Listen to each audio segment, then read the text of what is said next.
honest opinion, I mean, we pretty much as Bears fans, I'm thinking if you watch all the games religiously, what you're thinking. I'm going to explain it and use a little bit of stats and try to be from the top of my dome and how I feel as a fan perspective more than like a sports analyst, but also, add my little spiel to that.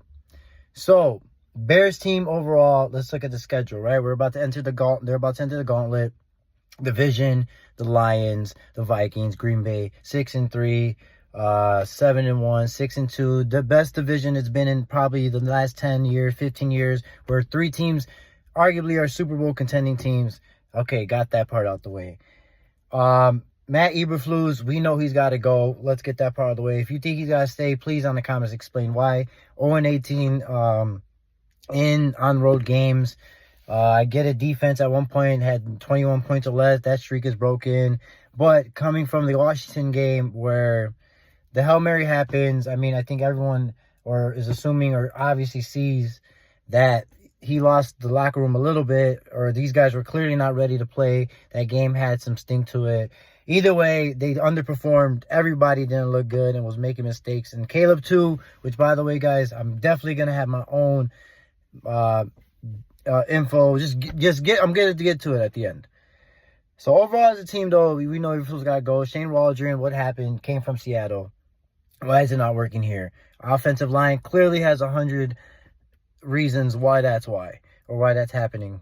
So that's overall what I'm seeing, as mainly as a fan, is we're inconsistent. We're the bullies, the beater upper of weak teams, like sorry teams like the Jaguars, teams like the Jaguars, the Titans, but barely beat the Titans. Thank God Will Levis was quarterbacking. And then we lose to the good teams, right? But not only do we lose in a weird fashion, almost, as Bears fans like to say it, and you understand what I mean, in the Bears way. Like, just scoring 9 points, even against the Commanders, and then 9 points again if it wasn't for that late touchdown to get to 15. This week against Arizona, right? And then Arizona is a team who's trying to get to the next level, and we're clearly not on their level. We're a notch below, just right above the Patriots, who we're probably going to destroy them and then feel good about the Bears again and then back to where we were. But we get all that. The defense is cool. Back to that bend and don't break. Where we can't stop the rush. When Montez Sweat is out, that front four, Billings and more. It's questionable, but it's a good defense. Our secondary, I think, is top 5, top 10. No doubt. I think Stevenson should have just started. Just get this nonsense, back to the coaching with the discipline and all that out the way. Just have him play, dudes. I get it, but at the end of the day, you're paying the guy a lot of money. He's a decent D-back. Brisker's out, by the way. So, it is what it is. He made a stupid play, and that goes back to the coaching. Why we all agree he should go, and you should have an offensive-minded coach in the first place. Like you having your player jump and do that. But we've been through that too. And your discipline, I don't even know. And then you're having DJ Moore walking off, during the play, if you guys saw that video. So as a fan, I'm frustrated, And did DJ Moore get his contract and he was hard? Because for Justin Fields is pretty much, and sorry, I'm all over the place. I'm just trying to be as honest.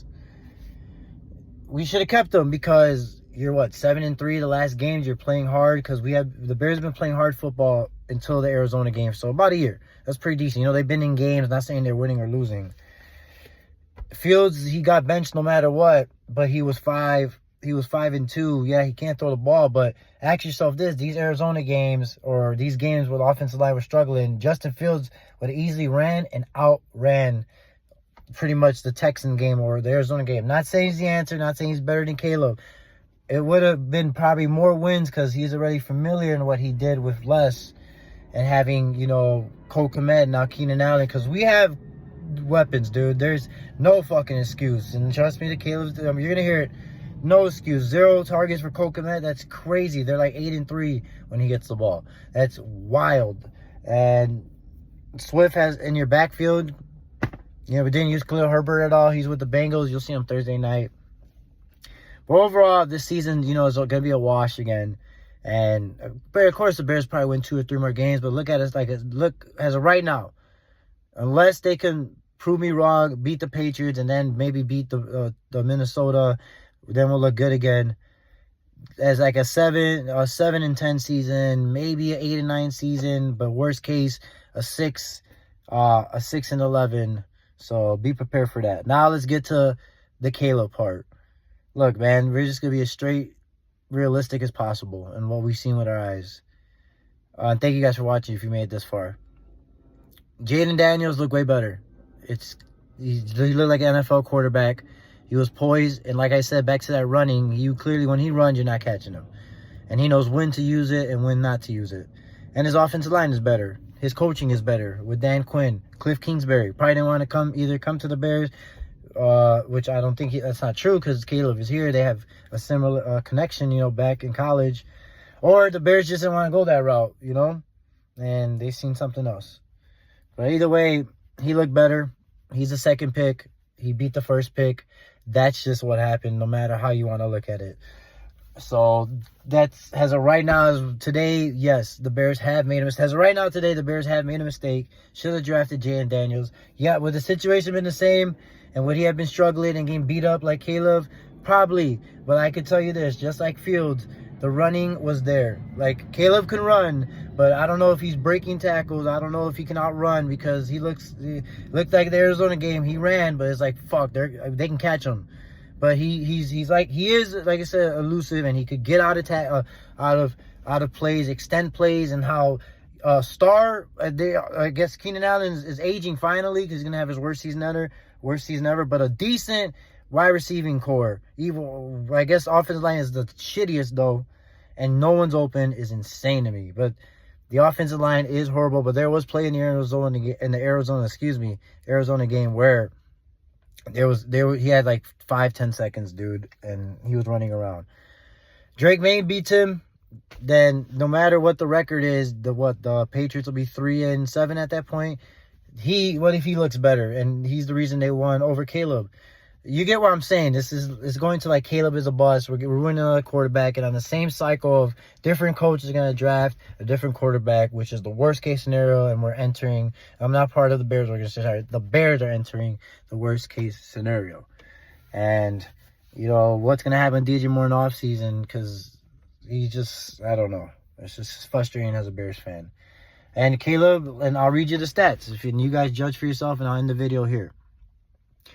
1,665 yards. That's 23rd overall in the league. I believe he's 9 touchdowns. That's 19th in the league. 5 interceptions. That's 61st in the league, which is pretty much behind backups, but you know backups are not playing.